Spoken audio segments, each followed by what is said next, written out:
Hi, I'm Jim Reddick, Norfolk's Director of Emergency Preparedness and Response.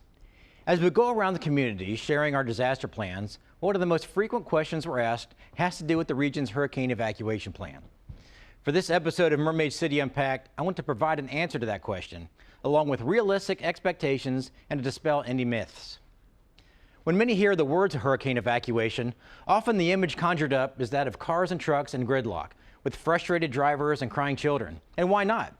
This is the caption seen time and again when mass evacuation was ordered for storms across coastal America. Our city and region faces a challenge. We have a significant number of population and very little infrastructure to accommodate a massive flow of vehicles. Incidentally, we see what evacuation looks like on a daily basis during the evening rush hour.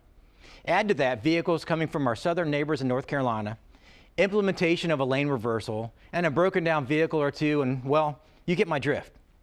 All that said, there are many people committed to making the best of a challenging scenario. Some of you may remember an evacuation plan involving personnel from the Virginia Department of Emergency Management, Department of Transportation, State Police, and the National Guard.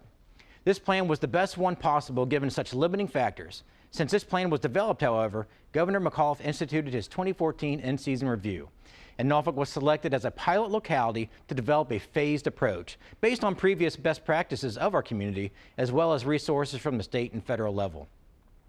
Should the most likely scenario, a tropical storm or Category 1 storm, head our way, we will institute a Phase 1 evacuation.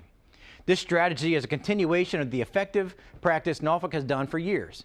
For those individuals requiring sheltering but do not have adequate transportation, Team Norfolk partner, Norfolk Public Schools, conducts those necessary pickups in an accessible bus and delivers the individuals to a shelter. To request this assistance, simply contact the Norfolk Cares Call Center at 664-6510 once an announcement is made that shelters are open. It is important to note, those whom we want to evacuate will be notified via a Norfolk Alert message. With Norfolk Alert, we should be able to reach those with landline telephones automatically and those with cell phones who are registered. If you have not registered your cell number, you will not receive an evacuation alert. So to register, visit norfolk.gov/emergency or call Norfolk Cares at 664-6510. Phase 2 evacuation is contingent on a greater demand for shelter and transportation.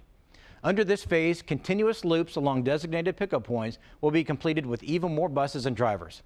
Still, tactical pickups will be completed for those who have access or functional needs and cannot get to the pickup points. Phase 3 is essentially the last resort for a catastrophic storm. Charter buses will come to Norfolk at our request to deliver individuals reliant on transportation and take them out of harm's way. They will be taken to a state-managed shelter elsewhere in the Commonwealth or possibly even out of the state. Realistically speaking, this Phase 3 evacuation will be challenging at best.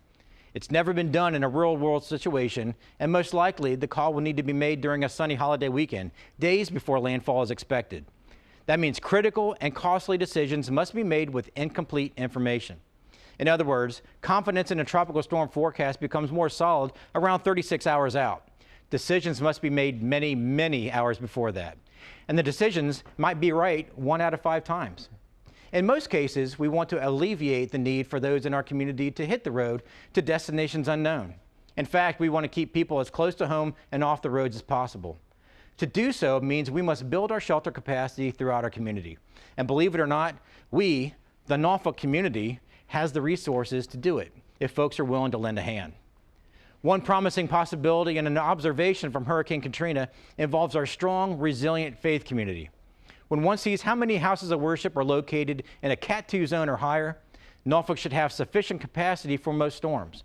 So if you and/or your faith leadership is interested in getting involved with sheltering or any aspect of disaster management through the Norfolk Operations Brothers Keeper program, or you would like to discuss hurricane evacuation in further detail, simply give us a call at 441-5600. The framework exists. We just need participants. So thanks for joining us so we can unpack the complexities of our hurricane evacuation. Easy, it is not, but I'm confident if we pool our resources together as a team, as Team Norfolk, we will prove to be a ready and resilient community. Thank you.